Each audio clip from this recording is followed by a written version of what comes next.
인생의 여정, 지금 어디로 향하고 계십니까? 우리의 삶에서 하나님의 약속이 우리를 이끌어주지 않는 모든 영역은 사실 두려움에 의해 떠밀려가고 있는 것과 같습니다. 약속이 이끄는 삶과 두려움이 내모는 삶. 우리는 그 갈림길에 서 있습니다.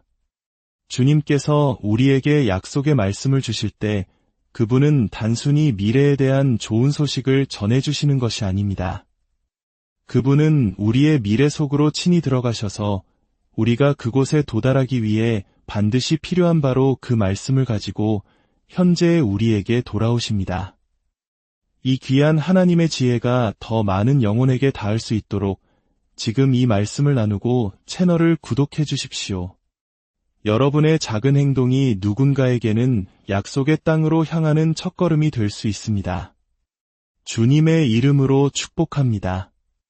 오늘 우리는 약속의 땅으로 들어가는 이스라엘 백성의 이야기를 통해 오늘을 살아가는 우리를 향한 하나님의 깊은 뜻을 발견하고자 합니다. 구약의 이야기들은 단순히 오래된 역사가 아닙니다.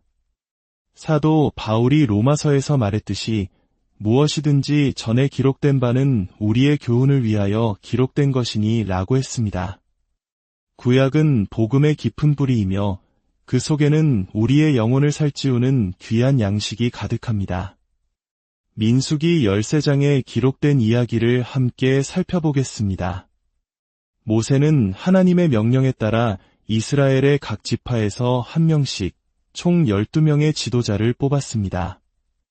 그들은 평범한 사람들이 아니었습니다.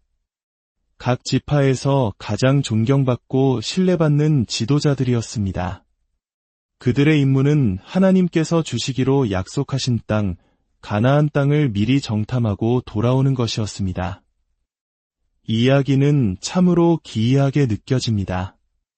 하나님께서는 애굽에서 노예 생활을 하던 약 200만 명의 이스라엘 백성에게 젖과 꿀이 흐르는 땅을 주시겠다고 분명히 약속하셨습니다. 하지만 그 약속을 받았던 세대 중 오직 두 사람, 여호수아와 갈렙만이 그 땅에 들어갈 수 있었습니다.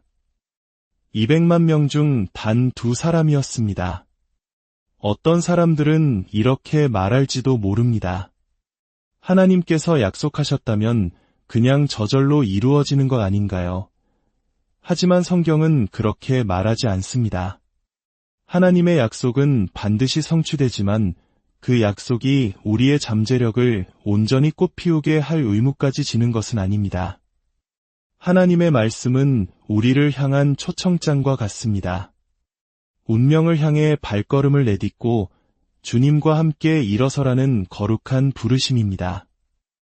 운명의 땅에 도착하기 전에는 반드시 갈등과 장애물이 존재합니다. 그 장애물은 우리를 파괴하기 위해 있는 것이 아닙니다. 오히려 우리를 더욱 강하게 단련시키기 위해 존재합니다. 그 장애물을 마주하는 순간 하나님의 뜻은 우리 안에서 더욱 확고하게 재확인되고 굳건히 세워집니다.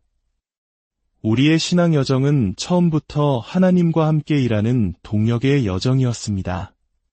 하나님께서 아담과 하와에게 생육하고 번성하여 땅에 충만하라고 명하신 것처럼 우리의 삶은 언제나 하나님과의 파트너십을 통해 완성됩니다. 자, 이제 12 정탐꾼의 보고를 들어보겠습니다. 그들은 40일간의 정탐을 마치고 돌아와 모세와 백성들 앞에 섰습니다.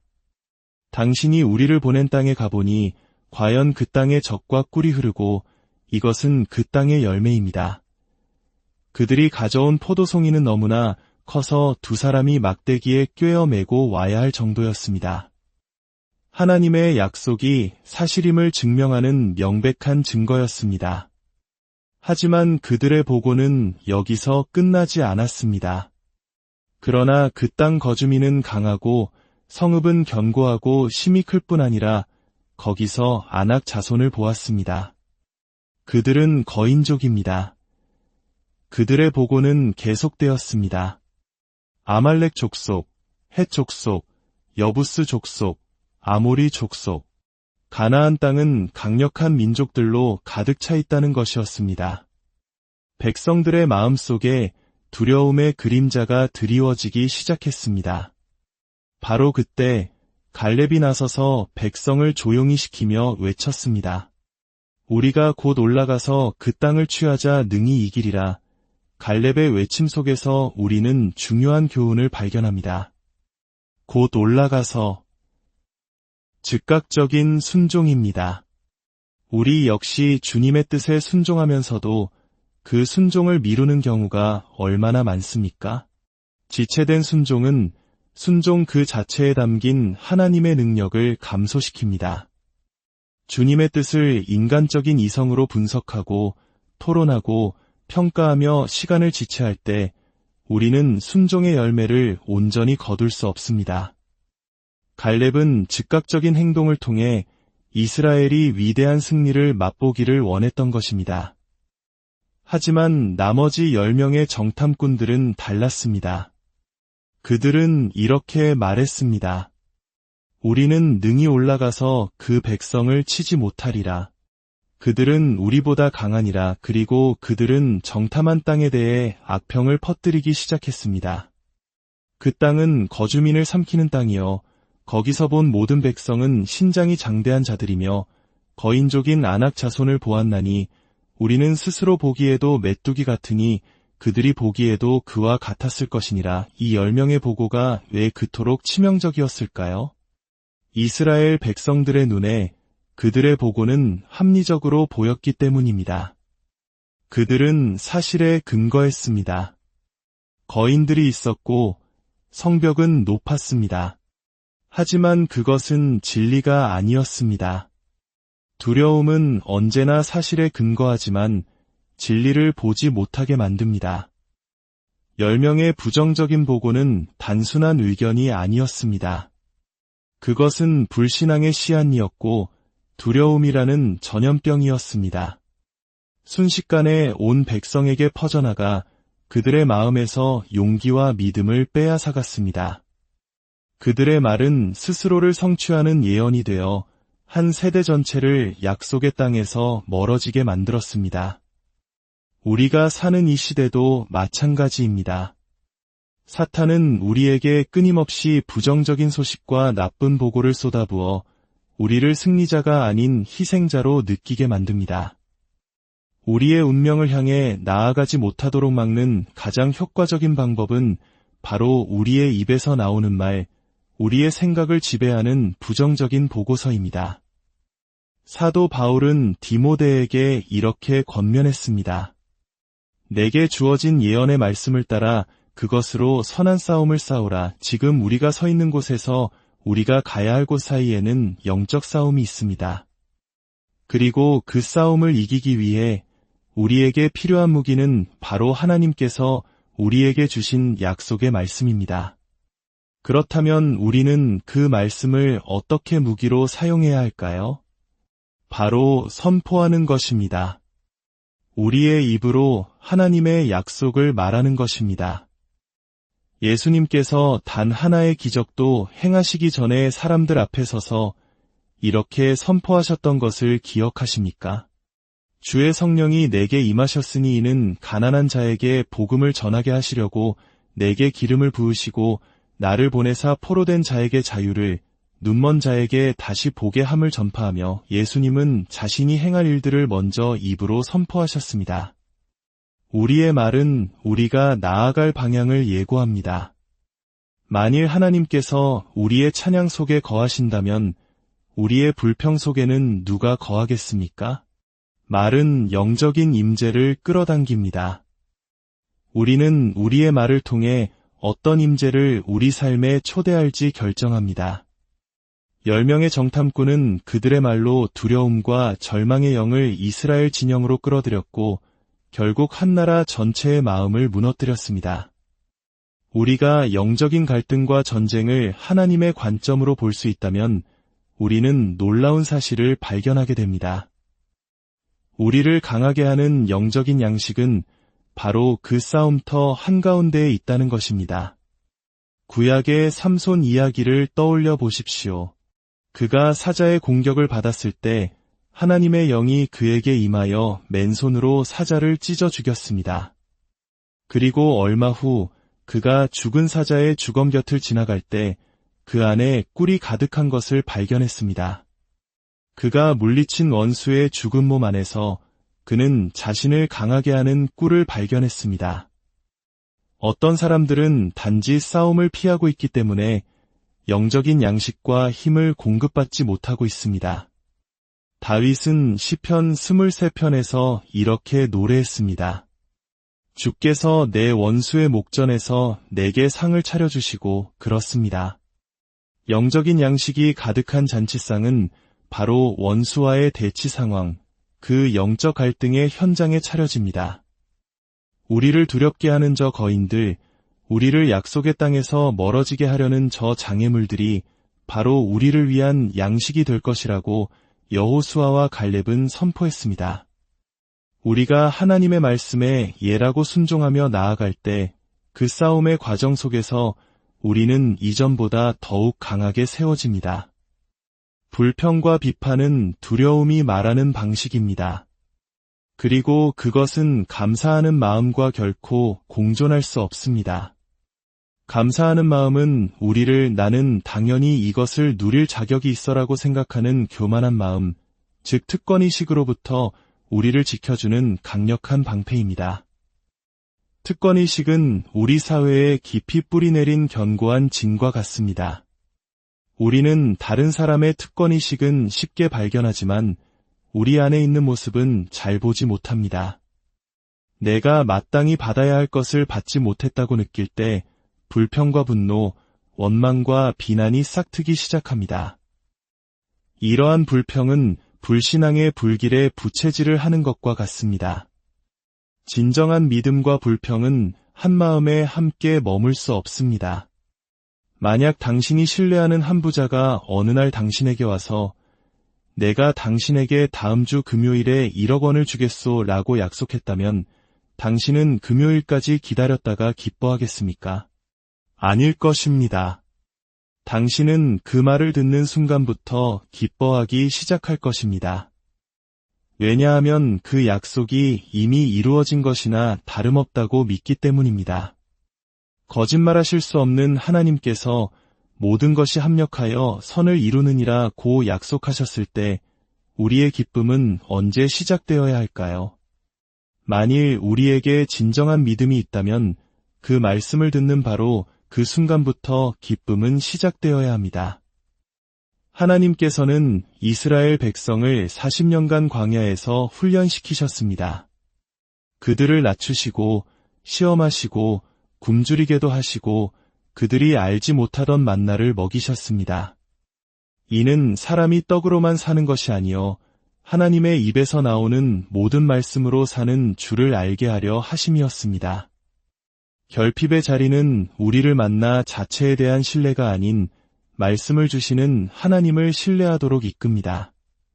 하나님의 말씀은 단순한 글자가 아닙니다. 그 안에는 스스로를 성취할 수 있는 능력이 담겨있는 살아있는 씨앗과 같습니다. 옥수수 하나를 생각해 보십시오. 옥수수를 생산하는 능력은 그 씨앗 안에 있습니다.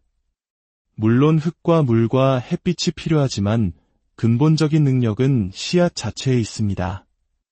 마찬가지로 우리 안에 그리스도를 닮은 형상을 만들어내는 능력은 바로 하나님께서 우리에게 심어주시는 말씀이라는 씨앗 안에 있습니다. 야고보서 1장은 말합니다. 그러므로 모든 더러운 것과 넘치는 악을 내버리고 너희 영혼을 능히 구원할 바 마음에 심어진 말씀을 온유함으로 받으라. 우리는 말씀을 받아야 합니까? 그 말씀에 우리의 영혼을 구원할 능력이 있기 때문입니다. 우리의 삶의 변화는 우리가 변화되기로 굳게 결심했기 때문에 오는 것이 아닙니다. 우리를 변화시키는 그 말씀의 능력에 우리가 순복했기 때문에 오는 것입니다. 하나님은 우리의 아버지가 되십니다. 그분은 우리를 끊임없이 측정하시며 우리가 무엇을 감당할 수 있는지 살피십니다. 그분은 확고하게 세워진 삶 위에 축복의 무게를 더하기 원하십니다. 왜냐하면 그럴 때 그 축복이 그 삶을 더욱 강하게 만들기 때문입니다. 하지만 부서진 삶 위에 무거운 축복이 임하면 그 무게는 상처를 더욱 깊게 만들 뿐입니다. 그래서 주님은 우리의 내면 세계가 건강하게 세워져 그분이 주시는 어떤 외부적인 영향력이라도 그분의 영광을 위해 관리할 수 있을 때까지 우리를 인내하며 빚어가십니다. 이스라엘 백성이 약속의 땅으로 들어가는 여정은 우리 그리스도인의 삶을 보여주는 가장 완벽한 그림입니다. 애굽을 떠나는 것은 죄에서 떠나는 것을 상징합니다. 유월절 어린 양의 피가 문설주에 발라졌을 때 죽음의 사자가 넘어갔듯이 예수 그리스도의 보혈이 우리 삶에 덮일 때 우리는 죄의 속박에서 벗어납니다. 그리고 우리는 약속을 상속받기 위해 준비되는 광야의 시간을 거칩니다. 약속의 땅은 성취의 땅입니다. 그리고 그 땅은 모든 갈등과 문제의 저편에 있습니다. 그렇기 때문에 우리는 문제 한가운데서도 응답을 받기 전에 미리 기뻐할 수 있는 것입니다. 문제 너머에는 반드시 하나님께서 예비하신 약속의 땅이 기다리고 있기 때문입니다. 그런데 하나님께서는 그 땅을 이스라엘에게 한 번에 주지 않으시고 조금씩 주셨습니다. 만일 한꺼번에 주셨다면 그들이 감당하지 못하여 들짐승들이 번성해 오히려 그들을 쫓아낼 것이라고 말씀하셨습니다. 이는 그들이 아직 그 넓은 유업을 유지할 만큼 성숙하지 못했기 때문입니다. 주님은 우리의 내면이 그 축복의 무게를 감당할 만큼 성숙하기를 기다리십니다.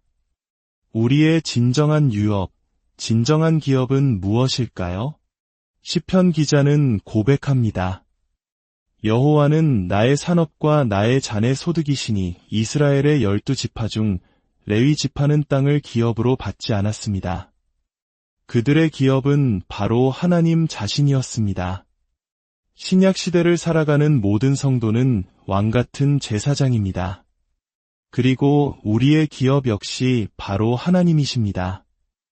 우리가 얻을 수 있는 가장 위대한 유업은 바로 하나님 자신을 소유하는 것입니다. 우리가 거듭났을 때 성령께서 우리 안에 거처를 정하셨습니다. 성령님은 우리가 장차받을 온전한 기업의 보증, 즉 계약금이 되십니다. 하나님께서는 우리가 그분의 모든 것을 상속받을 때까지 계속해서 그분의 영으로 우리를 채워주실 것입니다. 하나님의 모든 약속은 그리스도 안에서 예가 됩니다. 하나님은 언제나 긍정으로 약속하십니다. 그리고 우리는 그 약속을 향해 아멘으로 화답하여 하나님께 영광을 돌립니다. 하나님께서는 인간의 동의, 즉 믿음의 고백을 기다리십니다. 그분은 혼자서 모든 것을 하실 수 있지만 우리와의 동역을 통해 그분의 뜻을 이루시기를 기뻐하십니다. 사랑하는 성도 여러분, 당신의 약속의 땅은 어디입니까? 하나님께서 당신의 삶에 주신 약속의 말씀은 무엇입니까? 오늘 당신의 눈앞에 거인과 같은 문제가 버티고 서 있을지라도 낙심하지 마십시오. 그 문제 너머에는 하나님께서 예비하신 적과 꿀이 흐르는 땅이 있습니다. 그리고 그 문제 자체가 당신을 더욱 강하게 할 영적인 양식이 될 것입니다. 주님, 오늘 이 말씀을 듣는 모든 심령 위에 주님의 평강을 부어주시고 두려움이 아닌 약속을 붙들고 전진할 수 있는 담대한 믿음을 허락하여 주옵소서. 우리 앞에 놓인 싸움을 피하지 않고 그 안에서 주님이 주시는 힘과 양식을 얻게 하시고 마침내 주님께서 예비하신 풍성한 기업을 온전히 누리는 자녀들이 되게 하여 주옵소서. 예수 그리스도의 이름으로 기도합니다.